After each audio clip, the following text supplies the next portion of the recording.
Iran, America మధ్య శాంతి చర్చలు ముగిసిన వెంటనే ముస్లిం దేశాలు అబ్రహాం అకార్డ్స్పై సంతకాలు చేయాలని ట్రంప్ ఒత్తిడి పెంచుతున్నాడు. దీనికి మన పొరుగున ఉన్న పాకిస్తాన్ నో చెబుతోంది. కాగా ఈ ఒప్పందం ప్రకారం ముస్లిం దేశాలన్నీ ఇజ్రాయెల్ను గుర్తించాల్సి ఉంటుంది. దౌత్యపరమైనటువంటి సంబంధాలు బలోపేతం చేసుకోవాల్సి ఉంటుంది. అలాగే అకార్డ్స్పై సంతకాలు చేసిన దేశాలు ఇజ్రాయెల్లో రాయబార కార్యాలయాలు తెరవాలని, ఇజ్రాయెల్తో వాణిజ్యం, టెక్నాలజీ, టూరిజం, సెక్యూరిటీతో పాటు ఇన్వెస్ట్మెంట్ చేయాల్సి ఉంటుంది. ట్రంప్ ఒకవైపు ముస్లిం దేశాలను ఇజ్రాయెల్ను గుర్తించాలని ఒత్తిడి చేస్తుంటే, పాకిస్తాన్ మాత్రం తాము అబ్రహాం అకార్డ్స్లో చేరమని తేల్చి చెబుతోంది. మరి దీనికి కారణాలేంటో ప్రత్యేక కథనంలో చూద్దాం.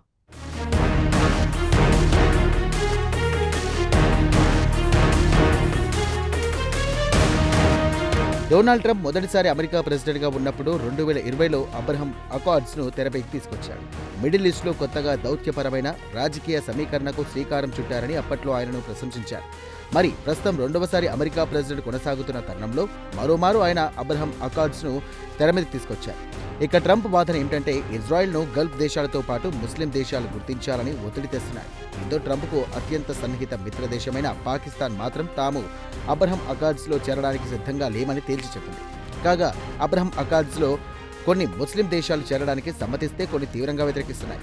మరి వాషింగ్టన్తో రాసుపూసుకు తిరుగుతున్నటువంటి పాకిస్తాన్ మాత్రం తాము అబ్రహాం అకార్డ్స్లో కలవమని స్పష్టం చేసింది. ఇక అబ్రహాం అకార్డ్స్ అసలు ఉద్దేశం ఇజ్రాయెల్కు పలు అరబ్ ముస్లిం మెజారిటీ దేశాల మధ్య ఒప్పందం కుదిర్చి పరిస్థితులను సాధారణ స్థితికి తేవాలనేదే ట్రంప్ అసలు ఉద్దేశం. కాగా దీనికి అమెరికా మధ్యవర్తిత్వం నేర్పుతోంది.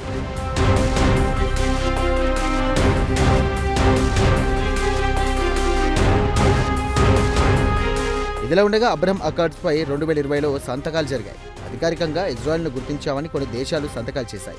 ఇక దీనికి అబ్రహాం అని పేరు పెట్టడానికి ప్రధాన కారణం జుడిజం, క్రిస్టియానిటీ, ఇస్లాంలు కలిసి ఉన్నందువల్ల వీటి ఆధ్యాత్మికత మూలాలు ప్రొఫెట్ అబ్రహాం వరకు విస్తరించి ఉన్నాయని చెబుతున్నారు.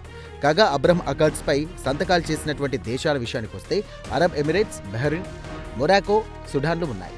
వీటితో పాటుగా ఈజిప్టు, జోర్డాన్లు ఇక దశాబ్దాల క్రితమే వేరువేరు ఒప్పందాల ద్వారా ఇజ్రాయెల్ను గుర్తించాయి. కాగా ట్రంప్ మొదటి టర్మ్లో అబ్రహాం అకార్డ్స్పై కొన్ని దేశాల సంతకాలు చేసినా కొన్ని దేశాలు సంతకాలు చేయలేదు. దీనికి వీరు చెబుతున్న కారణం, పాలస్తీనాను ఒక దేశంగా గుర్తిస్తే తప్ప తాము ఇజ్రాయెల్ను గుర్తించమని మిగిలిన ముస్లిం దేశాలు తేల్చి చెప్పారు.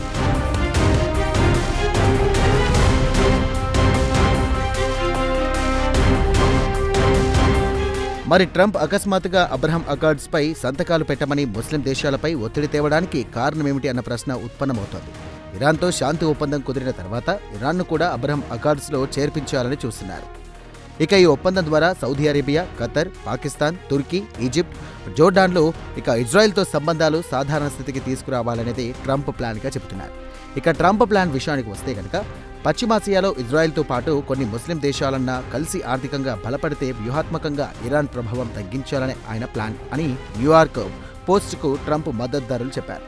అబ్రహాం అకార్డ్స్ ద్వారా ప్రాంతీయ వివాదాలు సద్దుమణుగుతాయని, ఆర్థికంగా సంబంధాలు మరింత బలోపేతం అవుతాయని చెబుతున్నారు. అయితే ట్రంప్ విమర్శకులు మాత్రం ఇప్పటికే అంతంత మాత్రమున్న సంబంధాలు మరింత జటిలం అవుతాయంటూ ఆందోళన వ్యక్తం చేస్తున్నారు.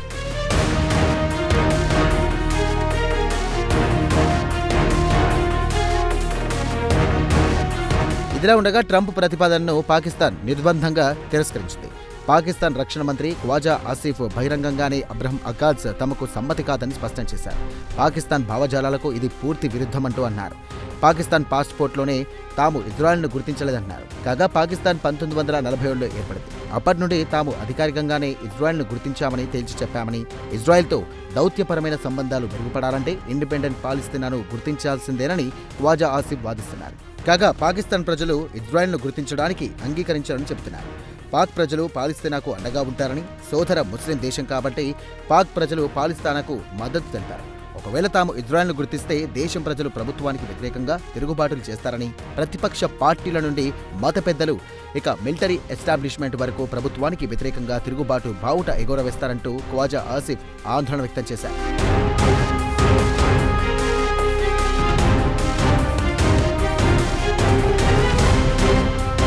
అయితే మెజారిటీ ముస్లిం దేశాలు ఇజ్రాయెల్తో దౌత్యానికి ముఖం చాటేస్తున్నాయి. పాలస్తీనాను స్వతంత్ర దేశంగా గుర్తించాలని పట్టుబడుతున్నాయి. ఇటీవల ముగిసిన గాజా యుద్ధం తర్వాత పరిస్థితులు పూర్తిగా మారిపోయాయి. కాగా గత కొన్ని దశాబ్దాల నుండి అరబ్తో పాటుగా ముస్లిం దేశాలు ఇజ్రాయెల్తో దౌత్యపరమైన సంబంధాలకు దూరంగా ఉండాలని నిర్ణయించాయి.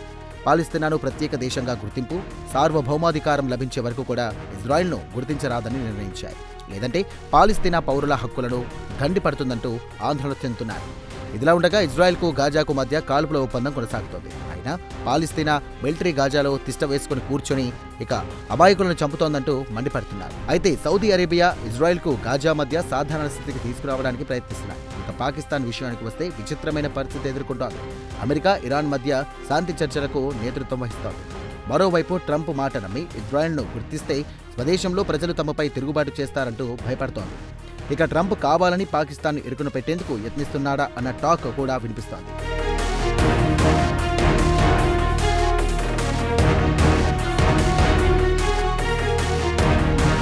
వన్నొకెత్తైతే అబ్రహం అకార్డ్స్కు రావాల్సింది Trump Pak army chief Asim మునీర్కు ఆహ్వానం పలికారు.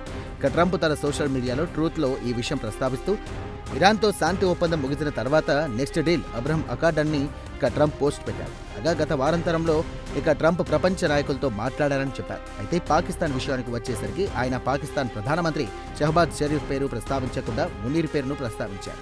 తాను ప్రపంచ నాయకులతో పాటు పాక్ ఆర్మీ చీఫ్ ఆసిఫ్ మునీర్తో మాట్లాడారని చెప్పారు.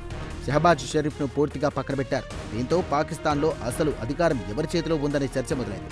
ఇక ట్రంప్ మాత్రం కావాలనే షరీఫ్ పేరు ప్రస్తావించలేదని చెబుతున్నారు. దీనికి కారణం కూడా లేకపోలేదు. Trump Saudi Arabia crown prince Hamad bin Salman పేరు ప్రస్తావించారు. అలాగే యుఏఈకి చెందిన మొహమ్మద్ బిన్ జాయెద్ పేరు, Turkiye president Recep Tayyip Erdogan, అలాగే Egypt president Abdul Fattah El Sisi పేరు ప్రస్తావించి ఇక పాకిస్తాన్ విషయానికి వస్తే ఆయన ప్రజల ద్వారా ఎంపికైన ప్రధానమంత్రి షహబాజ్ షరీఫ్ ప్రస్తావించలేదు. ఆయన వద్ద ఉన్న జాబితాలో షరీఫ్ పేరు కూడా లేకపోవడం విశేషం.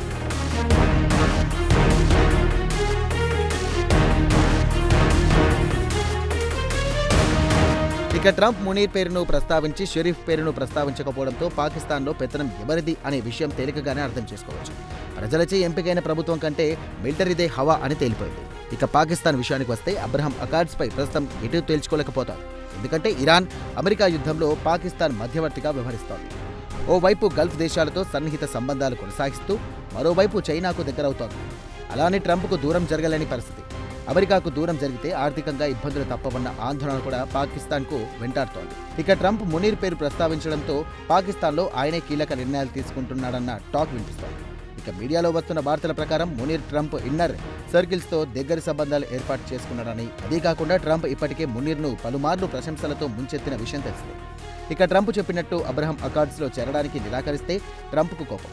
అలా అని చేరితే పాక్ ప్రజలతో చివాటు తినాల్సి వస్తుందన్న భయం. మరి ఈ చిక్కుముడిని మునీర్, షరీఫ్ ఎలా విప్తారో వేచి చూడాల్సిందే.